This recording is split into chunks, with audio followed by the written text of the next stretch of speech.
Welcome to the fourth lesson. This one's called Applications of Solving Systems of Equations.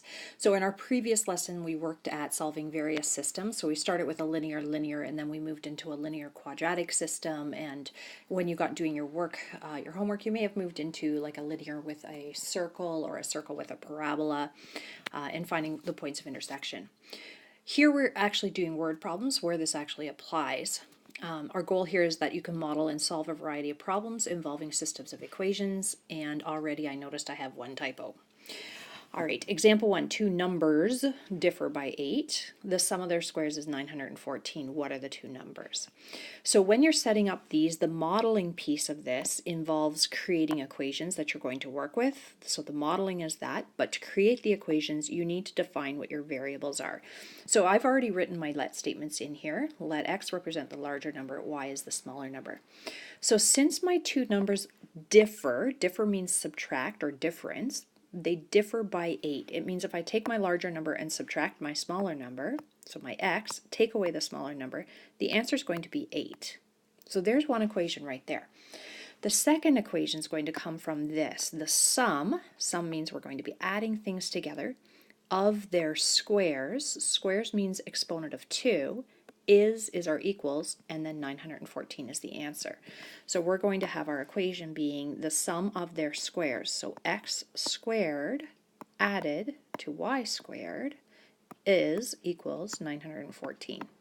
So now we have our system here with equation 1 and equation 2 that we are going to solve. So you can put the video on pause now and try to solve that equation using the method we talked about yesterday. Okay, I've chosen to solve equation 1 for the x.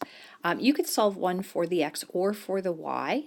I chose the x because it already had a positive 1 as its coefficient. I could have done the y and I would have had y equals x take away 8, and that would have been okay as well. So I'm taking that equation that I have and I'm subbing it in where x is, and then I'm going to be nice and write this out twice, or square the first, double the product, square the last. Square the first, double the product, square the last. So that's my shortcut to squaring a binomial. And then we get this, and that's equal to 914.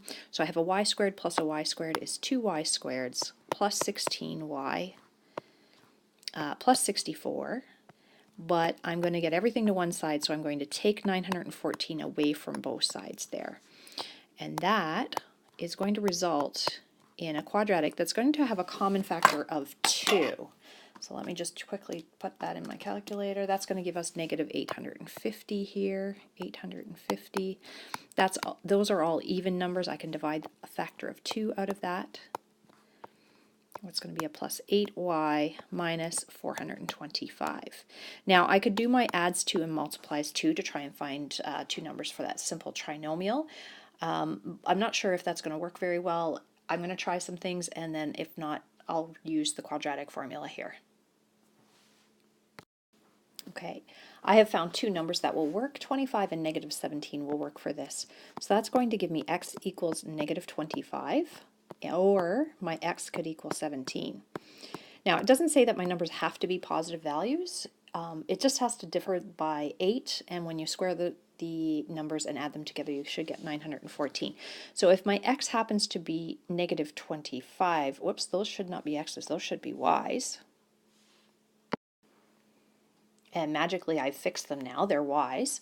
So I have my two values of y. My y is, if my y is a negative 25, I can sub that back into x equals y plus 8 to solve for the x value. So we're going to sub y equals negative 25 into x equals y plus 8, y plus 8. So x will equal negative 25 plus 8, which is negative 17. So my two numbers could be negative 25 and negative 17, or my two numbers are going to be probably positive 17 and positive 25. So sub y equals 17 into x equals y plus 8, and we get x being equal to 17 plus 8, which is 25. Okay, so then our two numbers are either negative 17 and negative 25, or they are positive 17 and positive 25. And we should finish that with a therefore statement. Okay, so my therefore statement is the two numbers are negative 25 and negative 17, or they are positive 17 and positive 25. All right, our next example, a triangle has a height that is 8 centimeters more than twice the length of the base. If the area of the triangle is 96 centimeters squared, what are the dimensions, the base and the height of that triangle? So think of what your let statements might be there, and then see if you can organize that information and set up two equations to solve. All right, so I've drawn a not so pretty picture of my triangle with B as my base and H as my height, and I've outlined that with my let statements.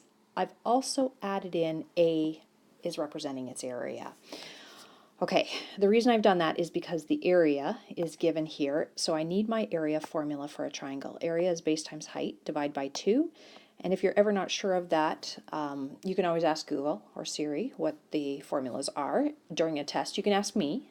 If it's a common one, I'll look at you with shameful eyes and say, okay, I'll tell you that. But general formulas you should know. If you don't know, I'd rather you ask me and we'll clear that up so that you can show me the other things that you know. All right, so our area is 96. I'm going to sub that in for my area. My base is B, my height is H, and it's divided by 2. Now my other equation comes from the first sentence where it says the height is 8 centimeters more than twice the length of the base. So there's all kinds of math words in that. I'm going to take the length of the base and double it. That's my twice the length of the base, so 2 times the base.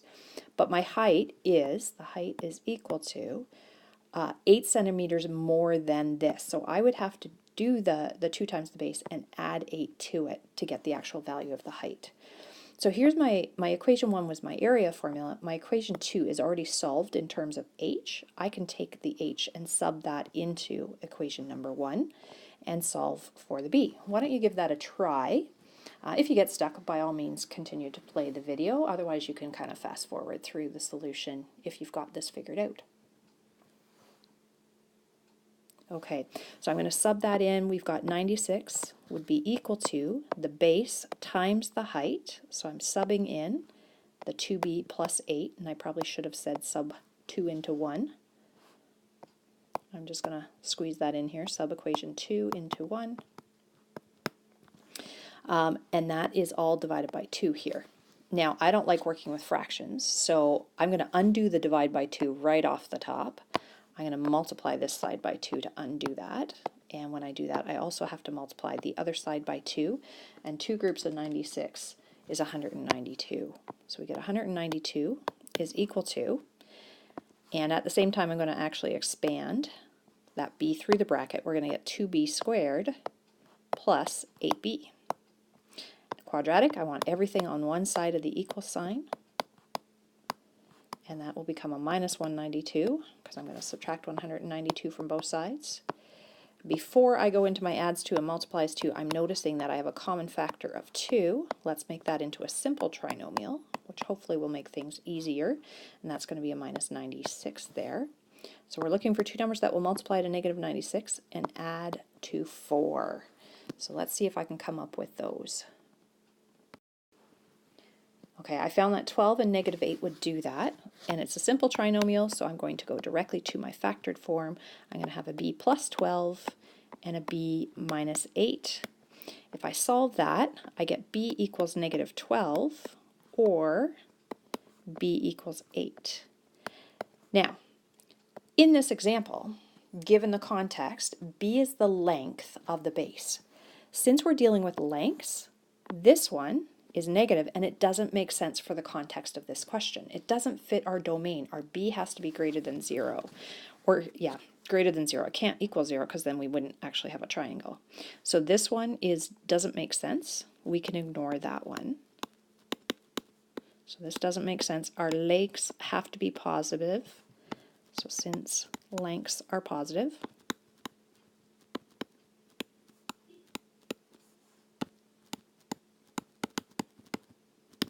okay, so b is equal to 8, and that means h, we're going to sub that into equation number 2, and we're going to have h being equal to 2 times 8 plus 8. 16 plus 8 will be 24. So therefore the dimensions will be the base is 8 centimeters and the height is 24 centimeters. All right, so I've written my therefore statement of therefore the base is 8 centimeters long and the height is 24 centimeters.